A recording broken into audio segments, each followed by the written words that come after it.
প্রিয় দর্শক, আবার একটা খুবই গুরুত্বপূর্ণ ডিফেন্স আপডেট নিয়ে চলে এলাম আপনাদের কাছে এই গ্লোবাল নলেজ বাংলা চ্যানেলে। চীন বিশ্বের সামনে তাদের কথিত ষষ্ঠ প্রজন্মের যুদ্ধ বিমানের ঝলক দেখিয়েছে। অনেকে বলছেন এটি এশিয়ার শক্তির ভারসাম্য বদলে দিতে পারে। কিন্তু ভারতের প্রতিক্রিয়া কি? ভারতীয় বিমান বাহিনী কি উদ্বিগ্ন? নাকি তাদের আত্মবিশ্বাসের আসল কারণ অন্য কিছু? আজ জানবেন কেন ভারত বলছে শুধু নতুন যুদ্ধ বিমান নয়, যুদ্ধ জেতে মানুষ। সম্পূর্ণ ভিডিওটা দেখবেন। আর স্ক্রিনে দেখুন এ বিষয়ে সংবাদ মাধ্যমে ডিফেন্স নিউজ আর্টিকেল প্রকাশিত হয়েছে। মূল আলোচনা: সম্প্রতি চীনের নতুন প্রজন্মের যুদ্ধবিমানের প্রদর্শন আন্তর্জাতিক মহলে ব্যাপক আলোচনার জন্ম দিয়েছে। বিশ্বের বিভিন্ন প্রতিরক্ষা বিশ্লেষক মনে করছেন বেজিং ভবিষ্যতের আকাশযুদ্ধের জন্য নিজেকে প্রস্তুত করছে। তবে ভারতের সামরিক নেতৃত্বের বক্তব্য অনেকটাই ভিন্ন। ভারতের সাবেক বিমান বাহিনীর শীর্ষ কর্মকর্তারা জানিয়েছেন, প্রযুক্তি অবশ্যই গুরুত্বপূর্ণ, কিন্তু যুদ্ধের ফলাফল নির্ধারণ করে শুধু বিমান নয়, সবচেয়ে গুরুত্বপূর্ণ হলো পাইলটের দক্ষতা, যুদ্ধক্ষেত্রের অভিজ্ঞতা, নেটওয়ার্ক কেন্দ্রিক যুদ্ধ পরিচালনার সক্ষমতা, সঠিক সিদ্ধান্ত গ্রহণের সক্ষমতা। কেন ভারত এত আত্মবিশ্বাসী? ভারতীয় বিমান বাহিনীর পাইলটরা নিয়মিত আন্তর্জাতিক মহড়ায় অংশ নেন। রেড ফ্ল্যাগ, গারোদা, কপ ইন্ডিয়া এর মতো মহড়ায় তারা বিশ্বের অন্যতম দক্ষ বিমান বাহিনীর সঙ্গে অনুশীলন করেছে। এই অভিজ্ঞতা বাস্তব যুদ্ধ পরিস্থিতিতে বড় সুবিধা দিতে পারে, কারণ শুধুমাত্র উন্নত বিমান থাকলেই যুদ্ধ জেতা যায় না।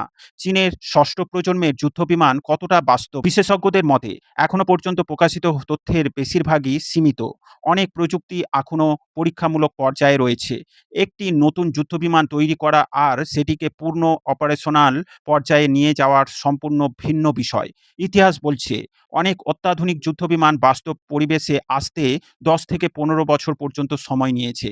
তাই শুধু প্রদর্শনী দেখে চূড়ান্ত সিদ্ধান্ত পৌঁছানো ঠিক হবে না। ভারতের আসল জবাব হচ্ছে এমকা। ভারত ইতিমধ্যেই অ্যাডভান্স মিডিয়াম কমব্যাট এয়ারক্রাফট বা এমকা প্রকল্পে কাজ করছে। এই স্টেলথ যুদ্ধবিমান ভবিষ্যতে যুদ্ধের কথা মাথায় রেখেই ডিজাইন করা হয়েছে। সম্ভাব্য বৈশিষ্ট্য: স্টেলথ প্রযুক্তি, আর্টিফিশিয়ালি ইন্টেলিজেন্স সহায়তা, সেন্সর ফিউশন প্রযুক্তি, উন্নত electronic warfare system integration, super cruise loyal উইংম্যান ড্রোন নিয়ন্ত্রণের সক্ষমতা। অর্থাৎ ভারত শুধু বর্তমান নয়, আগামী 2 থেকে 3 দশকের যুদ্ধক্ষেত্রের জন্যও প্রস্তুতি নিচ্ছে।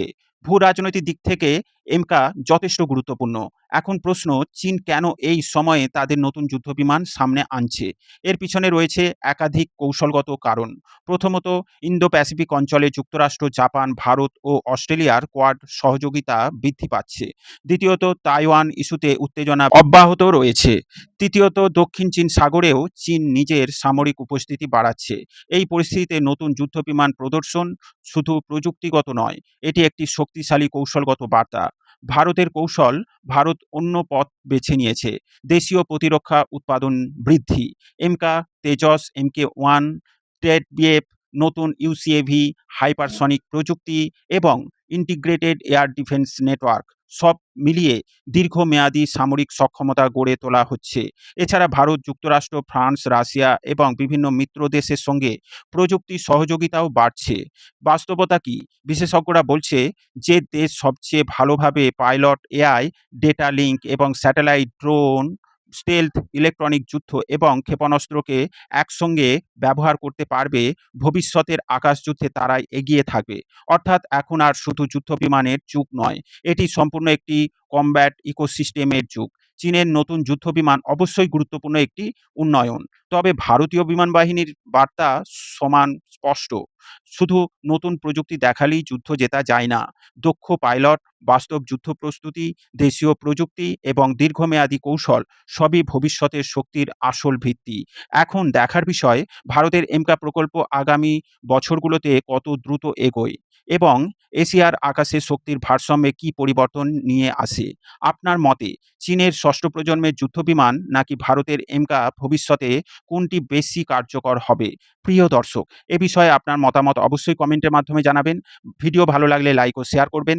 ডিফেন্স, ফরেন পলিসি ও জিওপলিটিক্স রিলেটেড খবর পেতে এই গ্লোবাল নলেজ বাংলা চ্যানেলটিকে সাবস্ক্রাইব করে আমাদের সাথে জুড়ে থাকুন। সকলকে জানাই আন্তরিক ধন্যবাদ।